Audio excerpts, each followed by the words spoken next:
আজ আমরা কথা বলবো খুব গুরুত্বপূর্ণ একটা সাধারণ জ্ঞানের টপিক সার্ক নিয়ে। এই সার্কের পূর্ণরূপ হচ্ছে south Asian association for regional cooperation, যার বাংলা অর্থ করলে দাঁড়ায় দক্ষিণ এশীয় আঞ্চলিক সহযোগিতা সংস্থা। অর্থাৎ দক্ষিণ এশিয়ার দেশগুলোর মধ্যে অর্থনৈতিক, সামাজিক, সাংস্কৃতিক এবং প্রযুক্তিগত উন্নয়ন বৃদ্ধির লক্ষ্যেই মূলত সার্ক গঠিত হয়। এই সার্ক প্রতিষ্ঠিত হয়েছিল ৮ ডিসেম্বর ১৯৮৫ সালে। কিন্তু মজার ব্যাপার হচ্ছে, এই সার্ক গঠনের জন্য প্রস্তাব কে দিল?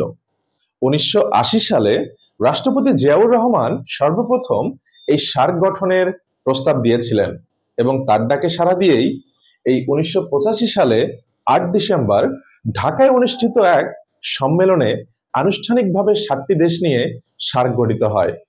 তাহলে আমরা কেন বলি যে সার্কের সদস্য দেশ ৮টি? তার কারণ হচ্ছে আফগানিস্তান নামক দেশটা ২০০৭ সালে সর্বপ্রথম সার্কের সদস্যভুক্ত হয়। এখন সবচেয়ে মজার ব্যাপার হচ্ছে যে সার্কের সদস্যভুক্ত ৮টা দেশ, এগুলো কোনগুলো? এগুলো আমাদের মনে থাকতে চায় না। এগুলো মনে রাখার সবচাইতে চমৎকার একটা ফর্মুলা নিয়ে আমি আজকে হাজির হয়েছি। ফর্মুলাটা কি? নিপা এমবিবিএস পরে। অর্থাৎ নিপা এমবিবিএস পরে এই ফর্মুলাটা যদি আপনাদের মনে থাকে, খুব সহজভাবেই সার্কের যে সদস্যভুক্ত ৮টা দেশ, এগুলো সম্পর্কে আপনারা অবশ্যই জানতে পারবেন এবং খুব সুন্দর করে আপনাদের মনে থাকবে।